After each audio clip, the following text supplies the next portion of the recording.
नमस्कार, मेरा नाम है डॉक्टर पुरु धवन और आज इस वीडियो में हम बात करने वाले उन 3 साइंस के बारे में जो पार्किंसन के होने ना होने के बारे में हमें बताता है।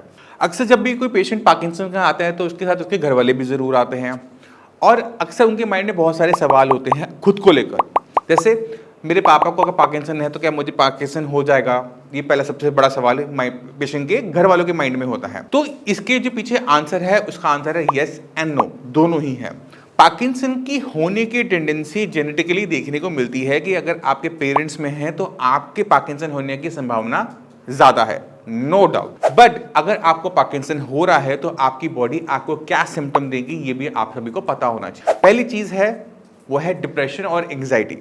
अगर आपको लगता है कि आप डिप्रेस हो, आपको घबराहट जल्दी होती है, आपकी बॉडी स्ट्रेस में रहती है, सुबह उठ के बॉडी थकी हुई महसूस हो रही है, ब्रेन थका हुआ महसूस हो रहा है, कुछ काम करने का मन नहीं कर रहा, अकेले बैठने का मन कर रहा है, ये पहला साइन है जो भी ये बता रहा है कि आपकी ब्रेन के साथ कुछ ना कुछ गलत चल रहा है। क्या गलत चल रहा है वो हमें नहीं पता, बट कुछ ना कुछ गलत चल रहा है जो कि पार्किंसन की तरफ आपको लेके जा सकता है, पहली चीज। दूसरा सिम्टम आपको अपनी बॉडी के अंदर क्या देखने को मिल सकता है कि वो है आपकी थिंकिंग प्रॉब्लम, यानी आप कुछ सोचना चाहते हो, किसी चीज के बारे में सोचना चाहते हो बट आप सोच नहीं पाते।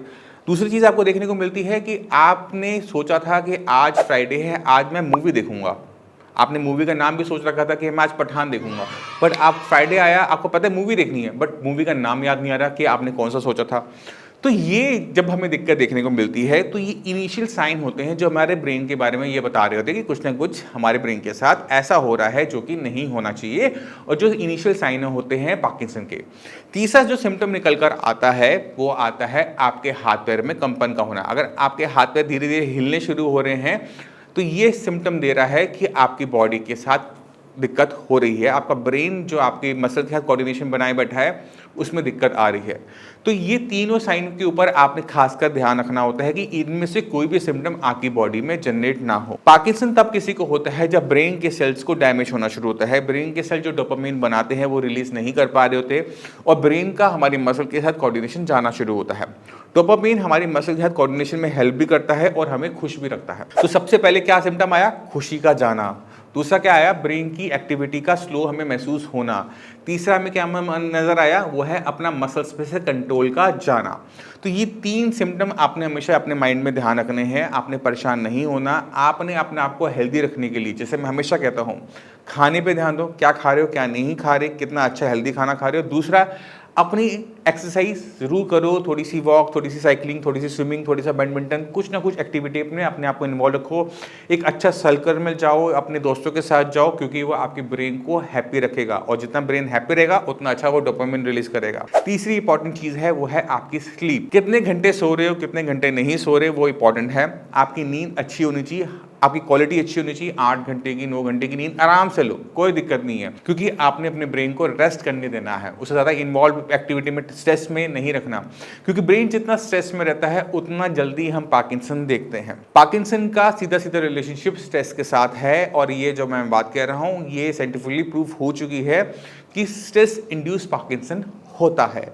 और मैक्सिमम पेशेंट में अक्सर रिटायरमेंट के बाद या फिर फैमिली में कोई मिस हैपनिंग हो गई, कोई बड़ा लॉस हो गया, उसके बाद पार्किंसन हम देखने को मिलता है कि पार्किंसन इनिशिएट हो गया। तो आपने अपने आप को इस स्ट्रेस एनवायरनमेंट से दूर रखना है और स्ट्रेस हैंडलिंग कैपेसिटी अपनी बॉडी की बनानी है, अपनी ब्रेन की बनानी है कि आप छोटा मोटा कुछ लाइफ में ऊपर नीचे हो जाए तो उसको आप अपने ब्रेन पे मत आने दो। अक्सर पेशेंट क्या गलती करता है कि लाइफ में कुछ मिस हैपनिंग हुई, वो कॉन्टिन्यूसली उस बारे में सोचता रहेगा बट उसके बारे में कुछ करेगा नहीं। जब तक वो कुछ करता नहीं है वो चीज़ें सुधरती नहीं है और वो दिक्कतें हमारी ब्रेन से हमारी बॉडी में जाना शुरू कर देती है और पार्किंसन डेवलप होना शुरू हो जाता है। तो मैं उम्मीद करता हूँ कि आप वो साइन समझ गए जिनकी वजह से पार्किंसन आपको पता लग जाता है टाइम से कि हो रहा है ये नहीं हो रहा, और किन किन तरीकों से आप अपने ब्रेन को, अपनी बॉडी को बचा सकते हो पार्किंसन होने से। फिर भी माइंड में कोई भी डाउट है, कुछ भी पूछना चाहते हो, डॉक्टर्स अवेलेबल हैं, मैं अवेलेबल हूँ। इसको होने से पहले ही रोक देने में सबसे बड़ी समझदारी होती है। इसी के साथ आप सभी में चलने की आज्ञा चाहूँगा। मिलते हैं अगले वीडियो में, तब तक के लिए नमस्कार।